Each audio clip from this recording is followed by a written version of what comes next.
Hello ಎಲ್ಲರಿಗೂ ನಮಸ್ಕಾರ. ನೀವು ನೋಡ್ತಾ ಇದ್ದೀರಾ PTV ನ್ಯೂಸ್ ಕನ್ನಡ. ನಾನು ಚಂದ್ರಿಕಾ.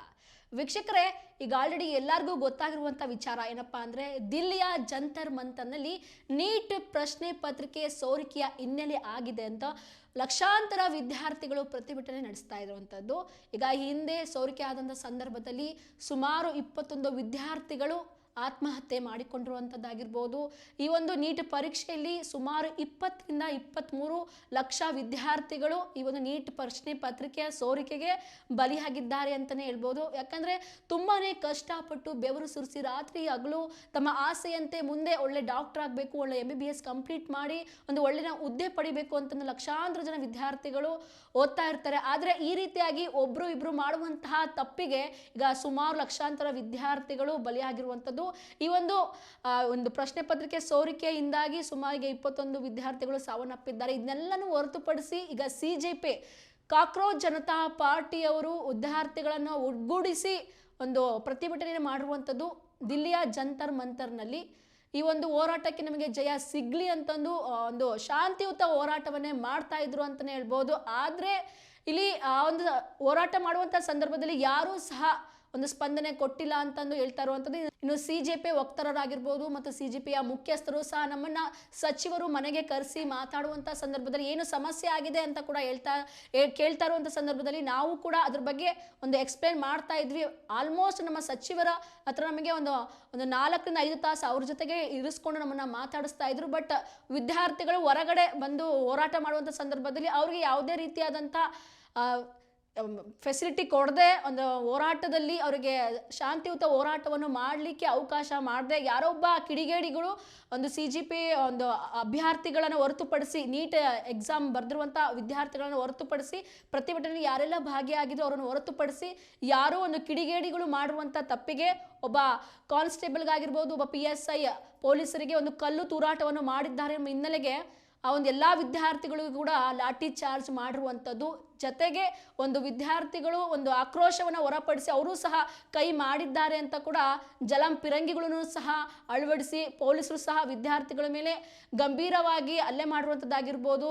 ತಮಗೆ ಇಷ್ಟ ಬಂದ ರೀತಿಯಲ್ಲಿ ವಿದ್ಯಾರ್ಥಿಗಳನ್ನು ಕೆಟ್ಟದಾಗಿ ನಡೆಸ್ಕೊಂಡಿದ್ದಾರೆ ಅಂತ ಕೂಡ ಈಗ ಎಲ್ಲೆಡೆ ಸೋಷಿಯಲ್ ಮೀಡಿಯಾದಲ್ಲಿ ಎಲ್ಲೆಡೆ ನೀವು ವೈರಲ್ ಆಗಿರುವಂಥದ್ದು ನೋಡ್ತಾ ಇದ್ದೀರಾ.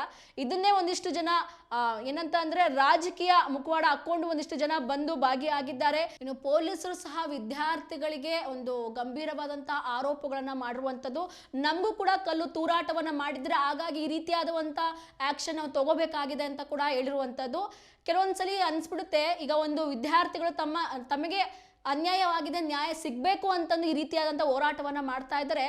ಆದರೆ ಕೆಲವೊಂದು ಪ್ರತಿಭಟನೆ ನೋಡಿದರೆ ನಾವು ಹಲವಾರು ಬೇರೆ ಬೇರೆ ರೀತಿಯಾದಂಥ ಹಲವಾರು ಸಮಸ್ಯೆಗಳಿಗೆ ದೊಡ್ಡದಾದಂಥ ಹೋರಾಟಗಳು ನಮ್ಮ ಒಂದು ದೇಶದಲ್ಲಿ ರಾಜ್ಯದಲ್ಲಿ ನಡೀತಾ ಇದ್ದಾವೆ. ಆದರೆ ಈ ಒಂದು ಪ್ರತಿಭಟನೆ ಮಾಡ್ತಾ ಇರುವ ಒಂದು ವಿದ್ಯಾರ್ಥಿಗಳಿಗೆ ನ್ಯಾಯ ಸಿಗುವಂಥ ಕೆಲಸ ಸಿಗಬೇಕು ಅಂತಂದು ಎಷ್ಟೋ ಜನ ಹೋರಾಟದಲ್ಲಿ ಭಾಗಿಯಾಗಿದ್ದಾರೆ. ಅದನ್ನೇ ಎಷ್ಟೋ ರಾಜಕಾರಣಿಗಳಾಗಿರ್ಬೋದು ಅಥವಾ ಬೇರೆ ಸಂಘಟನೆಯವರು ಇದು ಒಂದು ಷಡ್ಯಂತರ, ಪಾಕಿಸ್ತಾನದಿಂದ ಬಂದು ಈ ರೀತಿಯಾದಂಥ ದುಷ್ಕೃತ್ಯದಲ್ಲಿ ಭಾಗಿಯಾಗಿದ್ದಾರೆ, ಇದು ನಮ್ಮ ಒಂದು ದೇಶದಲ್ಲಿ ವಿದ್ಯಾರ್ಥಿಗಳು ಮಾಡುವಂಥ ಕೆಲಸ ಅಲ್ಲ, ಬೇರೆ ಅದರಲ್ಲೂ ಪಾಕಿಸ್ತಾನದಿಂದ ಬಂದ್ಬಿಟ್ಟು ಇಲ್ಲಿ ಷಡ್ಯಂತರವನ್ನ ಮಾಡಿ ಒಂದು ವಿದ್ಯಾರ್ಥಿಗಳ ರೂಪದಲ್ಲಿ ಪ್ರತಿಭಟನೆ ಮಾಡ್ತಾ ಇದ್ದಾರೆ ಅಂತಂದು ತುಂಬಾ ಜನ ಮಾತಾಡ್ತಿರುವಂಥದ್ದು, ಅದರಲ್ಲೂ ರಾಜಕೀಯದವರು ಕೂಡ ಅಂತ ಹೇಳ್ಬೋದು. ಇದನ್ನ ದಾಳವಾಗಿ ಇಟ್ಕೊಂಡು ಇನ್ನು ಕಾಂಗ್ರೆಸ್ ಸಚಿವರಾಗಿರ್ಬೋದು, ಶಾಸಕರಾಗಿರ್ಬೋದು, ಕೇಂದ್ರ ಸಚಿವರಾದಂಥ ಶಿಕ್ಷಣ ಸಚಿವರಾದಂಥ ಧರ್ಮೇಂದ್ರ ಪ್ರಧಾನ್ ಅವರು ರಾಜೀನಾಮೆ ಕೊಡಬೇಕು ಅಂತಂದು ಹಲವಾರು ಪ್ರತಿಭಟನೆ ಮಾಡ್ತಾ ಇದ್ದಾರೆ ಎಲ್ಲ ರಾಜ್ಯಗಳಲ್ಲೂ ಆಗಿರ್ಬೋದು.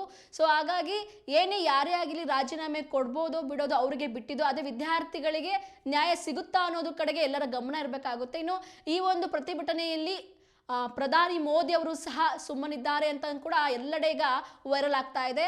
ಇವರು ಕೂಡ ಈ ಒಂದು ಸಂದರ್ಭದಲ್ಲಿ ಇಂದಿನ ದಿನದಲ್ಲಿ ಈ ಒಂದು ಪ್ರತಿಭಟನೆಗೆ ಒಂದು ಪ್ರತಿಕ್ರಿಯೆ ಕೊಟ್ಟಿದ್ದಾರೆ. ರಾಜೀನಾಮೆ ಕೊಡಿಸುವಂಥ ಕೆಲಸ ನಾವು ಮಾಡ್ತೀವಿ ಅಂತ ಕೂಡ ಪ್ರಧಾನಿ ಮೋದಿ ಅವರು ತಿಳಿಸಿರುವಂಥದ್ದು. ಏನೇ ಆಗಲಿ ನೀಟ್ ಪರೀಕ್ಷೆ ಅಕ್ರಮವಾಗಿ ಒಂದು ಪ್ರಶ್ನೆ ಪತ್ರಿಕೆ ಸೋರಿಕೆ ಮಾಡಿರುವಂಥದ್ದು. ಆದರೆ ಪ್ರಶ್ನೆ ಪತ್ರಿಕೆ ಸೋರಿಕೆ ಮಾಡಿರುವಂತಹ ಒಂದಿಷ್ಟು ಮಂದಿನ ಅರೆಸ್ಟ್ ಕೂಡ ಮಾಡಲಾಗಿದೆ. ಆದರೆ ವಿದ್ಯಾರ್ಥಿಗಳು ಹಗಲಿರುಳು ಓದಿ ಮುಂದಿನ ಭವಿಷ್ಯದಲ್ಲಿ ನಾವು ಡಾಕ್ಟರ್ ಆಗಬೇಕು ಅನ್ನೋ ಕನಸಾಗೆ ಉಳಿದಿರುವಂಥದ್ದು. ಸೊ ಇನ್ನು ಮುಂದಿನ ದಿನಗಳಲ್ಲಿ ಸಹ ಈಗ ಆಲ್ಮೋಸ್ಟ್ ಒಂದು 21 ದಿನಗಳ ಕಾಲ ಸೋನಂ ವಾಂಗ್ಚುಕ್ ಅವರು ಕೂಡ ಒಂದು ಉಪವಾಸ ಸತ್ಯಾಗ್ರಹನ ಮಾಡಿದ್ದಾರೆ. ಯಾಕಂದ್ರೆ ವಿದ್ಯಾರ್ಥಿಗಳು ಯಾವುದೇ ರೀತಿಯಾಗಿ ನ್ಯಾಯ ಸಿಗ್ತಾ ಇಲ್ಲ, ಅವರು ಓದಿರುವಂತಹ ಒಂದು ಹಗಲು ರಾತ್ರಿ ಕೂತ್ಕೊಂಡು ಓದಿರ್ತಾರೆ. ನಮ್ಮ ಭವಿಷ್ಯಕ್ಕೆ, ಮುಂದಿನ ಭವಿಷ್ಯಕ್ಕಾಗಿ ನಾವು ಒಳ್ಳೊಳ್ಳೆ ಹುದ್ದೆನ ತಗೋಬೇಕು, ಒಂದು ಒಳ್ಳೆ ಡಾಕ್ಟರ್ ಆಗಬೇಕು ಅಂತೆಲ್ಲ ಕನಸು ಕಟ್ಟಿರ್ತಾರೆ. ಆದರೆ ಈ ಎಲ್ಲ ಕನಸುಗಳಿಗೆ ರಾಜಕೀಯ ವ್ಯಕ್ತಿಗಳು ತಣ್ಣೀರೆರಚುವಂತಹ ಕೆಲಸನ ಮಾಡ್ತಾ ಇದೆ ಅಂತ ಹೇಳಿ ಅವರು ಉಪವಾಸ ಸತ್ಯಾಗ್ರಹ ಮಾಡುವಂಥ ಸಂದರ್ಭದಲ್ಲಿ ಯಾವ ರಾಜಕಾರಣಿ ಕೂಡ ಹೋಗಿರೋದಿಲ್ಲ. ಬಿಜೆಪಿ ಆಗಿರ್ಬೋದು, ಕಾಂಗ್ರೆಸ್ ಆಗಿರ್ಬೋದು, ಯಾವ ರಾಜಕಾರಣಿ ಕೂಡ ಅಲ್ಲಿ ಹೋಗಿ ಭೇಟಿ ಕೊಡೋದಿಲ್ಲ. ಆದರೆ ಇನ್ನೇನು ಅವರಿಗೆ ತುಂಬಾನೇ ಅಂದರೆ 21 ದಿನ ಅಂತ ಅಂದರೆ ಅದು ಸಾಮಾನ್ಯ ಅಲ್ಲ. ಊಟ ನೀರು ಏನನ್ನೂ ಅವರು ಸೇವಿಸಿರೋದಿಲ್ಲ. ಅವರ ಒಂದು ಆರೋಗ್ಯದ ಸ್ಥಿತಿ ತುಂಬಾನೇ ಗಂಭೀರ ಆಗ್ತಾ ಹೋಗುವಂಥ ಸಂದರ್ಭದಲ್ಲಿ ಹಲವಾರು ಜನ ಭೇಟಿ ಕೊಡ್ತಾರೆ ರಾಜಕೀಯ ವ್ಯಕ್ತಿಗಳು. ಅದಾದ ನಂತರದಲ್ಲಿ ಒಂದಿಷ್ಟು ಮಾತುಕತೆನ ಮಾಡ್ತಾರೆ. ಮುಂದಿನ ದಿನಗಳಲ್ಲಿ ಒಂದು ಸರಿಯಾದ ರೀತಿಯಾದ ಕ್ರಮವನ್ನ ಕೈಗೊಳ್ತೀವಿ ಅಂತ ಕೂಡ ಹೇಳ್ತಾ ಇದ್ದಾರೆ. ಒಂದೆಡೆ ಸೋನಮ್ ವಾಂಗ್ಚುಕ್ ಅವರ ಉಪವಾಸ ಸತ್ಯಾಗ್ರಹ ಆಗಿರ್ಬೋದು, ಇನ್ನೊಂದು ಕಡೆ ಸಿಜೆಪಿ ಅವರ ಪ್ರತಿಭಟನೆ ಆಗಿರ್ಬೋದು, ಮತ್ತೊಂದು ಕಡೆ ವಿದ್ಯಾರ್ಥಿಗಳು ಒಂದು ನೀಟ್ ಪರೀಕ್ಷೆಯಲ್ಲಿ ಒಂದು ಪ್ರತಿಭಟನೆಗೆ ಭಾಗಿಯಾಗಿರುವಂಥದ್ದಾಗಿರ್ಬೋದು. ಇದೆಲ್ಲ ನೋಡಿದಾಗ ಮುಂದಿನ ದಿನಗಳಲ್ಲಿ ಯಾವ ರೀತಿಯಾದಂತಹ ಒಂದು ಕ್ರಮವನ್ನು ತೆಗೆದುಕೊಳ್ತಾರೆ ರಾಜಕೀಯ ಗಣ್ಯರಾಗಿರ್ಬೋದು ಅಥವಾ ರಾಜಕೀಯ ಸಚಿವರಾಗಿರ್ಬೋದು, ಪ್ರತಿಯೊಬ್ಬರು ಸಹ ಎಲ್ಲರೂ ಯಾವುದೇ ಒಂದು ಅವರವರು ಕೆಲಸದಲ್ಲಿ ಒಂದು ಒಳ್ಳೆ ಹುದ್ದೆಯನ್ನು ಪಡ್ಕೊಂಡಿರ್ತಾರೆ. ಅದೇ ವಿದ್ಯಾರ್ಥಿಗಳ ಜೀವನದಲ್ಲಿ ಆಟ ಆಡ್ತಾ ಇದ್ದಾರೆ ಅಂತಲೇ ಹೇಳ್ಬೋದು. ಈಗ ಒಂದು ಸಿಜೆಪಿಯವರ ವಕ್ತಾರರಾಗಿರ್ಬೋದು, ಮುಖ್ಯಸ್ಥರಾಗಿರ್ಬೋದು, ಅವ್ರು ಹೇಳ್ತಾ ಇರೋದು ಒಂದೇ ಮಾತು. ಈಗ ನಾವು ತೋರಿಸಿರೋದು ಒಂದು ಟ್ರೈಲರ್ ಥರ ಅಷ್ಟೇ ಒಂದು ಪ್ರತಿಭಟನೆ. ಅದು ಮುಂದಿನ ದಿನಗಳಲ್ಲಿ ಇನ್ನು ದೊಡ್ಡದಾದಂಥ ಹೋರಾಟವನ್ನು ಮಾಡಬೇಕಾಗುತ್ತೆ.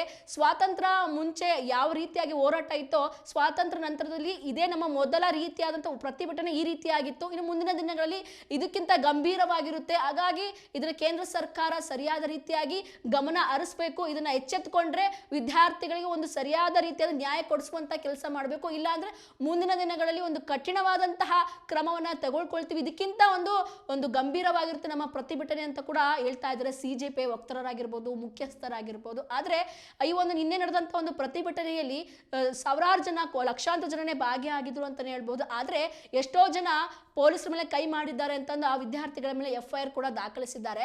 ಹಾಗಾಗಿ ವಿದ್ಯಾರ್ಥಿಗಳ ಭವಿಷ್ಯಕ್ಕೆ ಇದೊಂಥರ ಕಳಂಕ ಆಗುತ್ತೆ. ಹಾಗಾಗಿ FIR ನ ದಾಖಲಿಸಿರೋದನ್ನ ಅದನ್ನ ಹೊರತೆಗಿಬೇಕು ಅಂತ ಕೂಡ ಸಿಜೆಪಿ ಮುಖ್ಯಸ್ಥರು ಮತ್ತು ವಕ್ತಾರರು ತಿಳಿಸಿದ್ದಾರೆ. ಇದ್ರ ಬಗ್ಗೆ ಯಾವ ರೀತಿಯಾಗಿ ಪೊಲೀಸರು ಮುಂದಿನ ದಿನ ಕ್ರಮವನ್ನು ತೆಗೆದುಕೊಳ್ತಾರೆ ಅಂತ ನೋಡಬೇಕಾಗುತ್ತೆ.